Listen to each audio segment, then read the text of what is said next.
جان زه تاسو سره ډېره ډېره مینه لرم، ډېره مینه در سره لرم پلاره. الله دې راته تر تله ژوندی لره.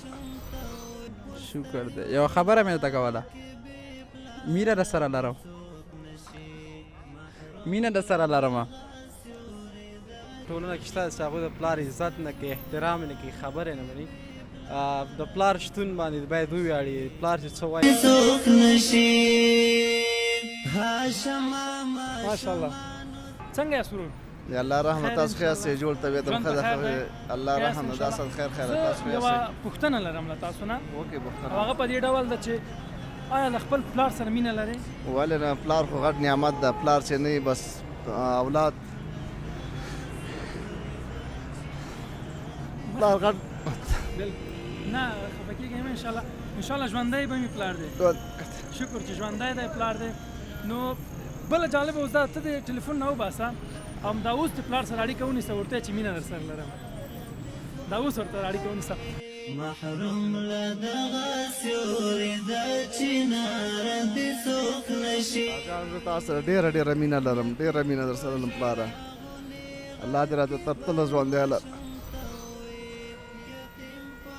کله چې مې تلې مینه در سره لرم چې یې درته ویلې؟ هغه هم ما سره مینه لري. ډېره مننه وروره. خپل پلار احترام او قدر او عزت به کوو انشاءالله. همیشه همیشه ولې نه. خیر اوس خیر اوس. چې ناره دې څوک نشي. د ژوند په ستړیو لارو کې بې پلاره دې څوک نشي. محروم له پلار یې وفات شوی. زه ولاد 15 کاله کېږي. دومره ډېر؟ ته څو کلن وې چې پلار دې وفات شوی؟ د 2 کالو. 2 کالو؟ ډېر جالبه ده. تا نو هېڅ د پلار مینه نه ده لیدلې؟ هو هغه مور مې هم پلار ده مور. په ستړیو لارو کې بې پلاره دې څوک نشي. یارو ما خو په سختۍ کې تېره کړې ده، اما هغه څوک چې هغه ټولو وطنوالو ته څه بهر ته داخل کېده چې دي ټولو ته زما دا خواهش دی چې د پلار و مور عزت کوئ. پلار و مور بیخي داسې قیمتي بې قیمت نه لري، هېڅ قیمت نه لري چې په وسه مو کېږي. تاسو په خدای دغه 80 کاله ژوند چې دی ټوله دوی په خدمت کې کښېږدي بیا نه پوره کېږي. دا ډېر ارزښت هغه واده پوه تاسو پوهېږئ چې سترګې پټې کړې او لاړه. غوندې تنها د ژوند په لاره دې څوک نشي. محروم له سلام علیکم. شکر دی فضا دختر خپله سال د خیرت دی. شکر دی. یوه خبره مې درته کوله، مینه در سره لرم، مینه در سره لرمه. شکر دی فضل د خدای. زه بیا لږ وروسته زنګ درته وایم. همداسې یوه خبره وه، زه همداسې چې نه وه، همداسې یوه خبره وه. نه همداسې یوه خبره زنګ په یاد مې شوې. الو، ما زه تاسو سره ډېره مینه لرم. خلاص واخله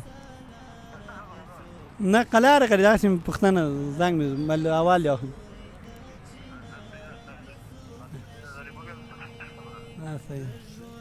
څه یې ویلې؟ خیر چې بس الله دې خوشحاله. ډېره مننه وروره. نور بیا الله دې خیر وکړي. زه یو پوښتنه درنه کوم کاکا، آیا ته د خپل پلار سره مینه لرې؟ بالکل. ډېره زیاته. هغه به څنګه انسان چې د خپل پلار سره مینه ونه لري. همدغه ژوندی ده پلار خو دې انشاءالله. انشاءالله شکر. همدا اوس ټلیفون نه وباسه او زنګ ورته ووهه، ورته وایه چې پلار جانه مینه خو دا قدر دی خو هغه ډېرې لري پاکستان کې دی او موبایل کې کارت نه لرم. څه دروغ درته ووایم دغه ځای. نو د دې ورور پلار چې دی په پاکستان کې دی، نو دی وایي چې اوس فعلا نشم کولی ورسره اړیکه ونیسم. ډېره مننه کاکا. خیر انشاءالله مینه خو ښه زیاته ورسره. ولې پلار سره به څوک مینه نه لري؟ کله دې ورته ویلي دي چې زه در سره مینه لرم؟ بالکل. لاس وارې مې ورته ویلي. ډېره مننه کاکا. خیر. هغه ځوانانو ته زما دا وینا چې د هغوی پلار ژوندی وي او بعض ځوانان په ټولنه کې شته چې هغوی د پلار عزت نه کوي، احترام نه کوي، خبرې نه مني. د پلار شتون باندې باید وویاړي. پلار چې څه وایي هغه باید ومني، د پلار خبرو ته غوږ کړي، د پلار احترام وکړي، د پلار او مور احترام وکړي. ډېری ځوانان زموږ په ټولنه کې شته چې هغوی داسې کړنې ترسره کوي چې د پلار مخالف اوسي. خو هغوی ته زما دا توصیه ده چې نه تنها د پلار سره ښه سلوک ستاسو اخلاقي رویه موږ ته معرفي کوي، بلکې دا ثواب لري، د الله په نزد ډېر بهترین عمل ده. آیا کله دې ورته ویلي چې مینه در سره لرم؟ مخامخ دې ورته ویلي؟ یاره بیخي ویلې ویلې مې دی کله کله همدا اوس هم ټلیفون نه وباسه او زنګ ورته ووهه ورته چې پلار زه سره مینه لرم چې هغه څه ډول احساس کوي یاره نو پلار مې مخې کې ولاړ ده راته چې زنده اوس ورته وایم کومه ده پلار دې همدغه ده ورځو کاکا ته دواړه مخامخ کوو مخامخ به ورته وایي چې مینه در سره لرم چې هغه څه ورته وایي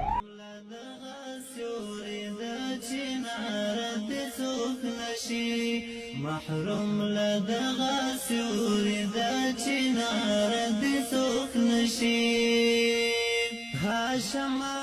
ماشاءالله نو تاسو څه احساس کوئ چې کله یو اولاد پلار ته وایي چې مینه در سره لرم خالوت خو ډېر ګران ده ډېر زړه نه بیل دی زړه ټوټه یې زړه ټوټه یو بالکل ورور داسې ده چې زما خپله تقریبا 15 کال کېږي پلار مې وفات شوی دی نو د هغې د خدمت نه زه محروم یم د خپل پلار خدمت وکړم زیات هم هغه کوم لارو کې بې پلاره دې څوک نشي محروم له دغه سیوري د